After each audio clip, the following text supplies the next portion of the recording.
कर्नाटका के एक गांव कुरांगनी में कुछ आदिवासी रहा करते थे जो हमेशा अपने पितृदेव यानी कि अपने कुल देवता का ख्याल रखते थे।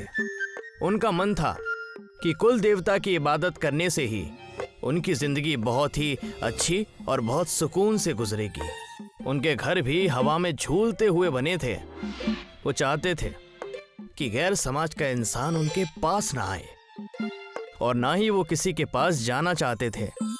हमेशा से खेतों से चावल और दाल और कई सारे फल खाकर अपनी जिंदगी बिता रहे थे।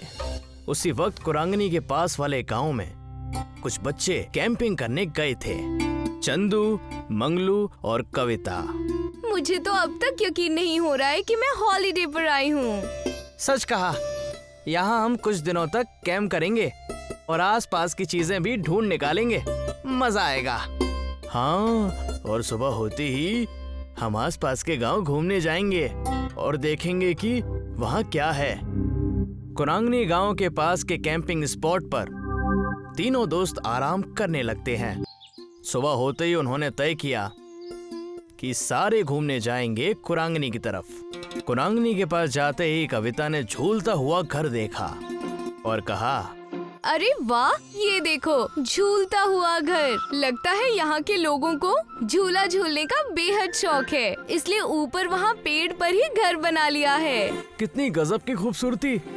पूरा गांव हरा भरा है, ताजी हवा, खूबसूरती, ये सब देखकर तो मैं बहुत खुश हो रहा हूँ। ना जाने आगे जा जाकर क्या मिलेगा, लेकिन पता नहीं मुझे खौफ क्यों लग रहा है। ऐसा लग रहा है कि कुछ गलत होने वाला है हमारे साथ।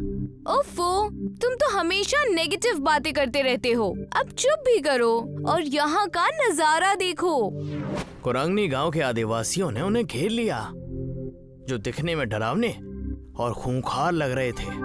उन्हें देखते ही तीनों दोस्तों की सिट्टी बिट्टी गुल हो गई। कौन है आप लोग और हमसे क्या चाहते हैं? अरे, हमेशा शहरी लोगों को हम यहाँ आने से रोकते हैं। तुम लोगों को कितनी बार समझाया है, हमारे गांव के आसपास भी नजर मत आना, लेकिन तुम नहीं समझते। अब तुम्हारी खैर नहीं, तुम्हारा फैसला हमारे गांव के देवता करेंगे। ले चलो इन्हें, आज हमारी देवी बताएंगी कि इनका क्या करना है। अगर तुम यहाँ से छुटकारा पाना चाहते हो तो तुम्हें हमारी शर्तें माननी होंगी। कि क्या करना होगा? हमें सारी शर्तें मंजूर है। तुम्हें हमारे गांव की सभ्यता और परंपरा में रहना होगा। कुदरत की सेवा में अपना मन, धन सब त्यागना होगा। इतना कहकर प्रकृति की देवी वहां से चली जाती हैं। तुमने सुना? जैसा हमारी देवी ने कहा वैसा ही तुम्हें करना होगा, वरना हमारी देवी नाराज हो जाएगी। अब से तुम कुरांगनी के निवासी हो, तुम्हें हमारे नियम और कायदे चलाने होंगे और हमारी देवी को खुश करना होगा। क्या आप हमें समझाएंगे हमें करना क्या है? हंसते हंसते हमारे रास्ते बंद हो गए और ये नया तमाशा आ गया है। जल्दी बताओ हमें क्या करना है, मैं जिंदगी भर के लिए तैयार हूँ। जैसा हमारी देवी ने कहा वैसा ही तुम्हें करना होगा।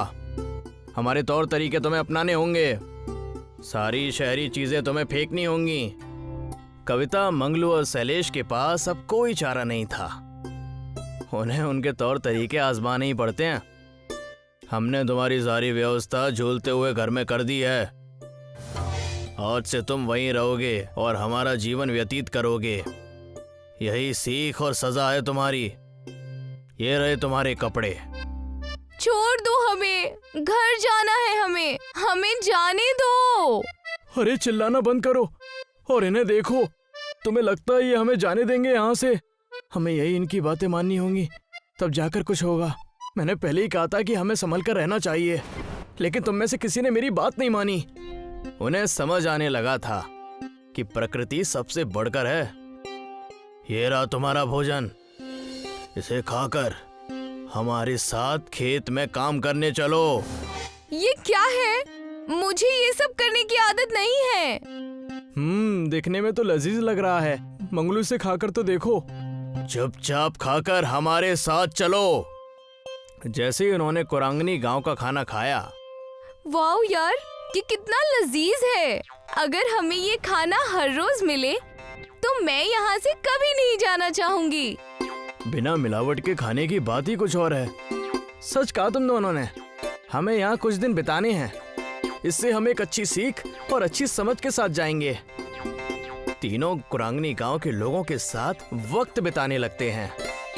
उनके साथ खेतों में जाकर खेती, पेड़ों पर जाकर फल तोड़ना और कई सारे गांव के परंपरा में भाग लेते हैं। वो 1 महीने तक कुरांगनी गांव वालों के साथ रहते हैं।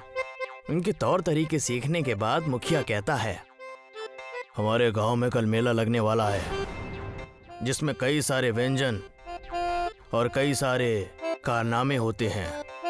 इस मेले में हम आ सकते हैं क्या? अब तो हम भी कुलांगनी के निवासी हैं। क्यों नहीं।